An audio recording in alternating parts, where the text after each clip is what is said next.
Olá pessoal, tudo bem com vocês?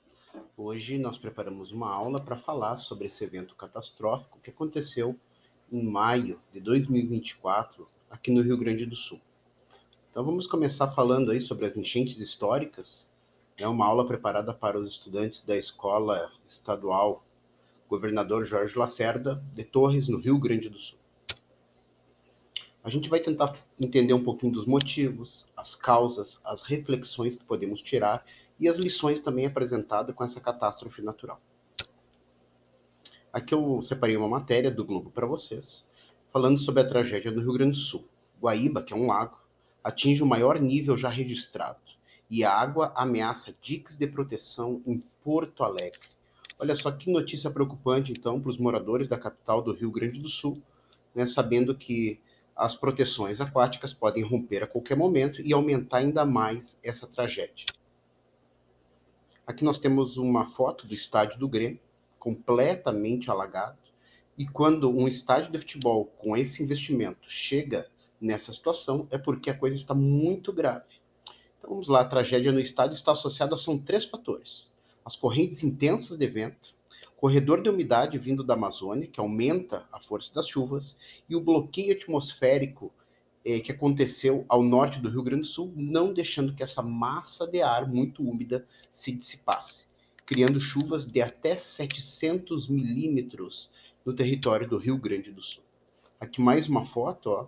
Para quem não sabe, né, a Arena do Grêmio ela fica próximo às margens do Lago Guaíba e hoje se encontra completamente alagado essa infraestrutura. Não foi só o Grêmio que foi atingido. Esse aí é o estádio Beira-Rio, também muito próximo às margens do Rio Guaíba e do Lago Guaíba, perdão, e também está completamente alagado, danificando seu gramado.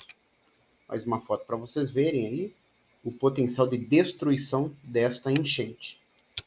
Mas vamos entender um pouquinho mais como é que ocorreu essa questão. Vocês podem ver que o Rio Grande do Sul tem 3 grandes bacias hidrográficas.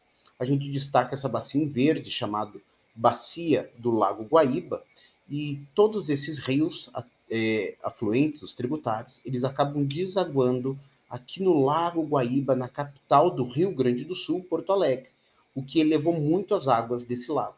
Vamos lembrar que não precisa necessariamente chover em Porto Alegre para que isso ocorra. Basta os rios desaguarem uma quantidade absurda de água nesta região, que vai fazer automaticamente o lago aumentar o seu volume de água. Se a gente for analisar também aqui o relevo do Rio Grande do Sul, a gente vai ver que a região central do estado do Rio Grande do Sul, ele tem uma calha, ele está ao norte e ao sul limitados por 2 serras, a Serra Geral ao norte e a Serra do Sudeste ao sul, fazendo com que crie-se uma calha no interior do Rio Grande do Sul, na parte central do nosso estado. Então os rios, que eles têm as suas nascentes na parte mais altas e a sua foz na parte mais baixa, acabam desaguando nesta região aqui da capital porto-alegrense. No próximo slide, pessoal, a gente vai ver 2 imagens de satélite impressionante. A primeira imagem aqui é do Vale do Rio dos Sinos, né, num período normal, e logo após essa chuvarada. A gente consegue ver as nuvens, né, as cidades que foram muito atingidas, e o volume de água colossal que precipitou nesse período. Aqui nós temos uma foto da capital, Porto Alegre, muito bonita, né, e como que ela ficou logo após a elevação do Lago Guaíba. Eu vi imagens, hoje o lago está mais alto ainda, né, que era a parte inicial da enchente, a catástrofe não estava totalmente instalada, hoje o nível está mais alto, mas aqui para vocês dimensionarem um pouquinho dos perigos, né, dessa elevação muito abrupta do Lago Guaíba. Algumas notícias, né, pessoal, a gente está gravando hoje, dia 6, na segunda-feira, e até o momento nós já contabilizamos 83 mortos, 276 feridos, 111 desaparecidos, e eu chamo a atenção para esse número porque provavelmente esses corpos serão encontrados após a água baixar, né? Então tem um potencial muito grande para se aumentar ainda mais o número de vítimas fatais. Já temos 148 municípios afetados, 141,3 mil pessoas fora de casa, 19,3 mil pessoas em abrigos e 121,9 mil desalojados. Ao todo, 850 mil pessoas foram afetadas só no Rio Grande do Sul. Ao menos 163 estradas têm bloqueio total ou parcial. Aqui nós vemos uma foto de uma cidade, não é Porto Alegre, é uma cidade do Rio Grande do Sul, né, atingida pela enchente, causando esse problema aí para os moradores.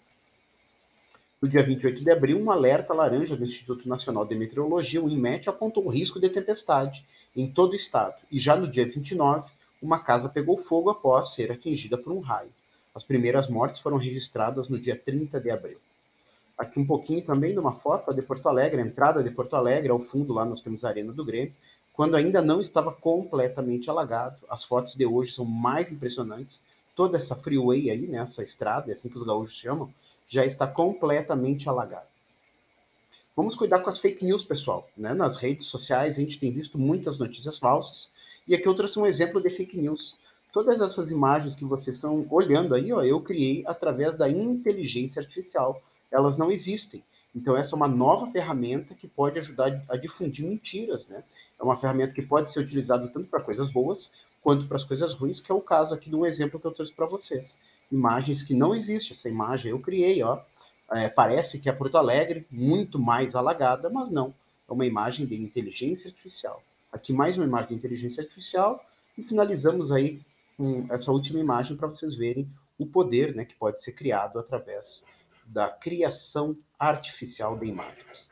Pessoal, um outro ponto muito triste que a gente destaca aqui nessa aula é que essas enchentes aqui no Rio Grande do Sul, eles mostraram também, ou expuseram, todo o problema da violência urbana, né? Muitos resgatistas foram assaltados, algumas pessoas estão cobrando para ajudar, para transportar essas pessoas nas cidades, e outras pessoas não podem entrar com os barcos para ajudar, porque as facções criminosas dominam um certo território e não deixam, né, os bombeiros, os militares entrar para ajudar essas pessoas. Então, esse é um problema muito sério, também retratado em muitas notícias de jornais.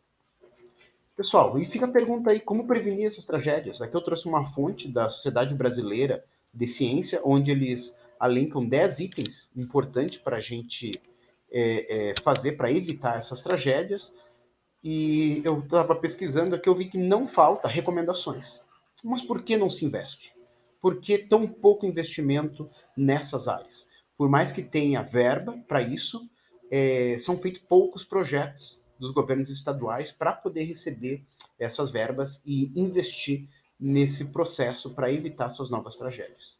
Vamos lembrar que o Rio Grande do Sul foi atingido por muitas catástrofes naturais ultimamente e já não é mais um luxo a gente investir, mas deve ser um ponto da nossa agenda política permanente na construção de obras que ajudem a minimizar o efeito dessas tragédias.